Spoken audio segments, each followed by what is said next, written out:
So welcome back from lunch. In the spirit of gratitude, I want to say I'm grateful for two things. For you guys coming back after lunch. And then the second thing is for lunch, for having a gap between Misty and my presentation, because that would have been really hard to follow. So when my son was in the 5th grade, they had an assignment to write about what they wanted to be when they grew up. And one of his classmates shared that she wanted to be an astronaut.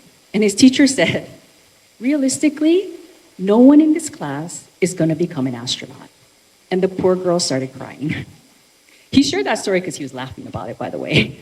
But then my older son went to a baseball showcase camp, and there were about 200 players there with their parents, all with dreams of the MLB.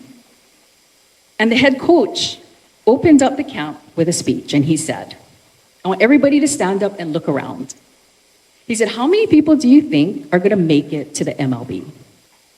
He said, everyone sit down. He held up a baseball cap, and he said, this is how many people are going to make it to the MLB. Just this cap, not even like a whole person.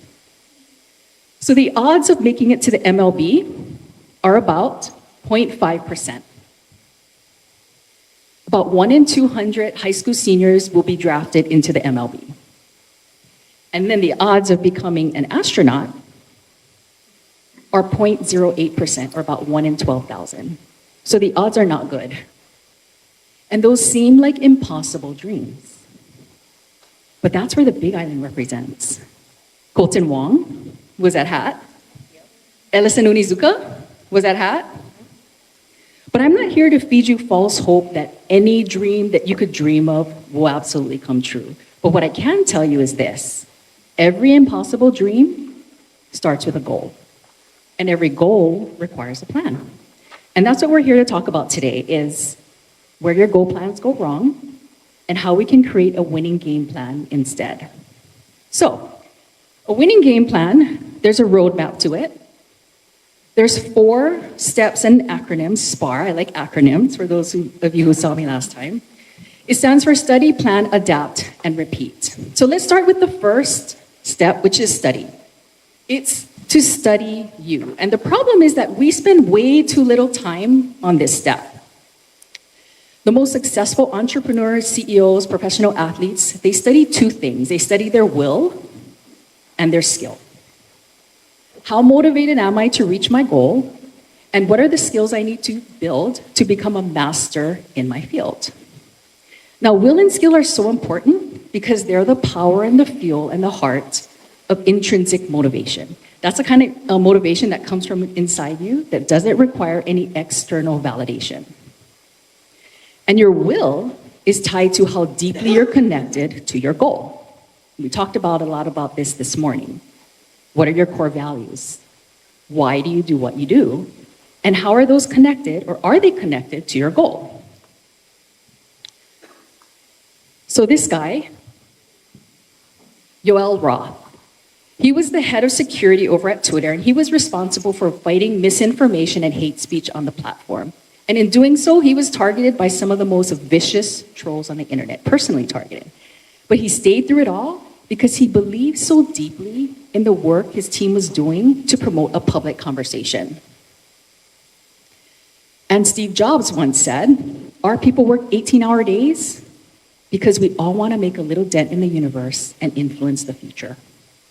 So your purpose is powerful because when your why connects with what you do, you'll work harder, you'll endure more challenges than you ever imagined because you have more will to get to the finish line.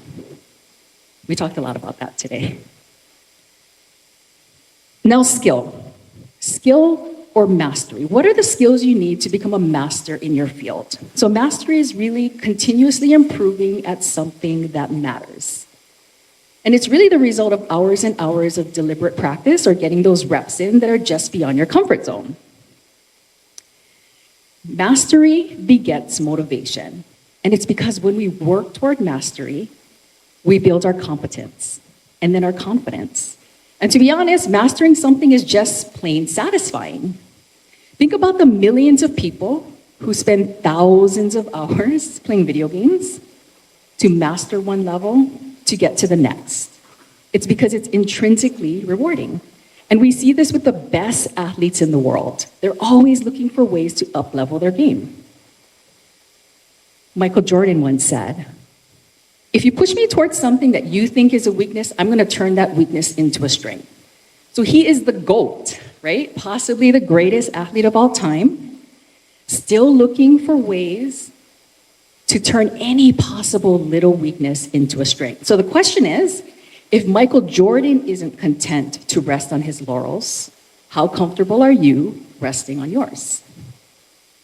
Okay, moving on to the second step, which is plan. This is the planning, and we go wrong with our plans here because we tend to build them as if we live in a perfect world. And in a perfect world, everything goes to plan and everything makes logical sense. But in the real world, stuff goes haywire, things happen, we're emotional creatures, and we act illogically and irrationally. And social scientists have been trying to figure out why for a really long time. Recently, there was a big scandal in college football. So Michigan paid somebody to videotape the signals of their rival schools. So they stole their signals. Now, is it helpful to have the signals and know the plans, the plays beforehand? Absolutely. They know exactly what's coming. It is a huge advantage. Now, those social scientists, they actually stole the signals around human behavior when they figured out why we behave the way we do. And then they went out and wrote research papers and books all about it. So what that means is we actually know what the signals are about why humans behave the way they do. And in addition to that, all the studying we did in step 1, we have all this data about us, who we are, where we're at, what holds us back. We have the signals, we have the data. We just don't use them. Unlike Michigan, we don't even acknowledge that we need the signals or the data, because on paper, our perfect world game plans work. So last weekend, there was a big college football game between Louisville and Kentucky. It's a bitter rivalry. It was a very close game, but Kentucky came in at the end to win it. And they interviewed the coach of Kentucky after the game, and he said, "We've been struggling with fouls." See, in a recent loss to Missouri, they had racked up 14 fouls, and they were penalized like 122 yards. And he told his team in preparation for this big game, we need to get out of our own way. So against Louisville, they had 0 fouls, and they went on to win the game. So what Kentucky did was they used their data to defend against that thing that was making them lose. And we should absolutely do the same thing. So in our perfect world, we always have more than enough time to get to all the things we need to do on our to-do list. But in the real world, we're always running out of time. So if we know that time is our nemesis, will continue to be our nemesis, should we stick with our perfect world plans, or should we find a way to defend against it? Can we track our time, change a timeline, learn a time management system, or start shaving away at our commitments? And in our perfect world, we rely on willpower and motivation to get us to the end goal. We rely on it year after year, even though it lets us down every single time. Because in real life, willpower is like the sun, and external motivation is like the wind. So I went to a conference a few years ago, and I met these really cool ladies. We hung out, we masterminded, we exchanged contact information, and on the last day of the conference, I got called to come up on stage, and I got super pumped up by all the cheering and the high fives, and on the plane ride home, I wrote 7 epic, inspired blog posts. And then I got home to real life. And those blog posts never saw the light of day, and I never connected with those ladies. Because external motivation, it's temporary, it's fleeting, it's momentary. We get swept up in it, and then it's gone like the wind. And willpower. So we get up every morning and we're full of energy and resolve to get things done. But as the day goes on, we kind of lose our steam. And it's because our brains get tired from all of the decisions we have to make all day long. It explains why our willpower fades. And this is why social scientists reason that bad stuff tends to happen more often at night. Violent crime, extramarital affairs, those all seem to happen more often at midnight than they do at noon because our willpower is at its lowest. So willpower fades every day like the sun. So instead of pretending that we live in this perfect world where the wind and the sun are enough power to get us to our goals, create systems, routines, and turn those into habits. So a system, the way we talk about it, is really a set of tasks, right, that make up a whole that really govern our to-do list. Might sound like having 5 real estate conversations per day and writing 5 handwritten notes. If you don't have a system, build one. Like Dylan said, rip it off, make it your own, right? There's a lot of systems floating around. But once your system is in place, then create routines around those tasks within your system, the notes, the calls, so that they become automatic, habitual. And then strengthen your plan with rules and contingency plans. So let's pretend that you are the coach of a professional soccer team. I like sports analogies. And you have to practice, but it rains, what do? You just cancel practice? What if it rains all week? Now, this is an obvious example, but it illustrates the point. If we know that rain is going to affect us, then we can create a rule about the rain. If it rains, we still practice. Then we can create a contingency plan by booking an alternate indoor facility. So contingency plans sound a lot like if, then. If X, then Y. So building systems, routines, rules, and contingency plans is like playing smart defense. Now switching over to offense, this is less about fending off the bad stuff and more about creating opportunities to score. So this is where we look at how can we make the things we need to do easier so that we actually do them. And this is where we can hack those secret signals to try to trick ourselves to influence our own behavior because we know what those signals are. We can use principles of influence like commitment. We talked a lot about this morning. Writing your goals down, declaring them publicly, or social proof, where we hang out more with the people that lift us up and less with the people that just like us as the status quo. We can use a science of habits, where let's just say you're working on your mastery, you want to read books, but reading books is really hard.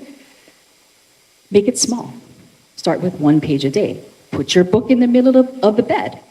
Create an alarm to remind yourself with your favorite song. Or your CRM. The dreaded CRM. It's so boring, right? Can you create a ritual that you look forward to and connect it to the tasks of entering stuff into your CRM? Can you create a rule like, I can only light my special $80 candle and play my favorite playlist of songs when I sit down at my desk to enter stuff into my CRM on Fridays at 1 o'clock. So, going on offense is about creating positive habits, reducing friction, and making the things we need to do easier and more attractive, and then we stack our plans with them.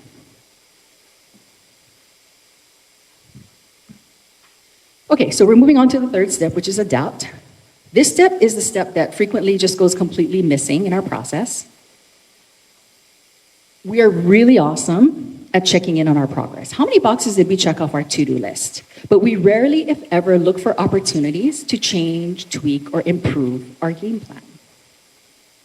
So researchers at Stanford and the National University of Singapore, they identified a specific type of mindset, which they called a strategic mindset, that was a predictor of goal achievement. Elon Musk, Michael Jordan, Tom Brady, all have this mindset.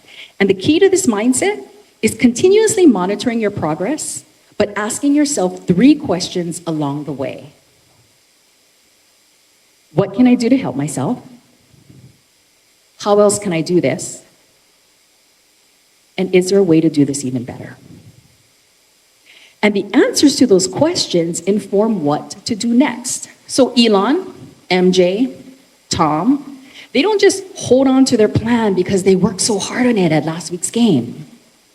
They're always looking for ways to improve their game plan. So at SpaceX, Elon Musk, he tasked engineer Steve Davis with building the actuator for the Falcon 1 rocket.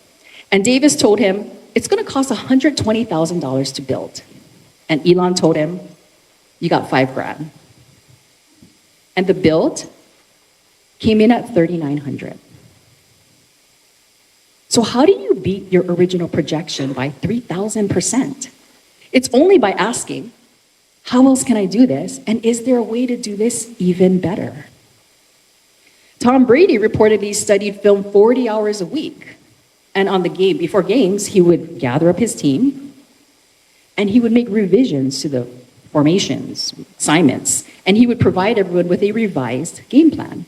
And Michael Jordan re-strategized after every single game.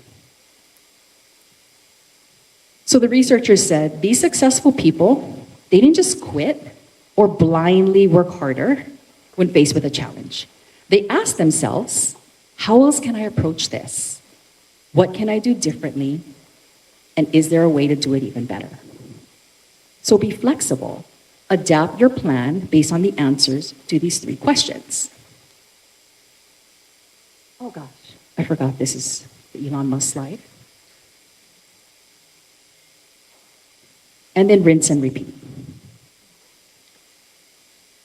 So to wrap this all up, there's a ton of information out there about goals. Some say, dream as big as you can. And others say, dream as big as you can, but cut it in half. Some people say, you need a tightly written goal plan. And other people say, you don't need goals at all. But today I've laid out a plan and a roadmap that just makes sense. SPAR, study yourself. What drives you at your core, and what are the skills you need to build mastery? Plan, avoid perfect worlds. Put into play the stuff to defend against bad stuff and put into play stuff that's going to help you. Stack your plan. Adapt. Have a specific target, but be flexible in the process. Adapt your plan based on the answers to the 3 questions. And rinse and repeat. SPAR. So my goal for all of you is that in December of next year, as you sit here, that you look back on 2024 and you marvel at your accomplishments and all that you've received.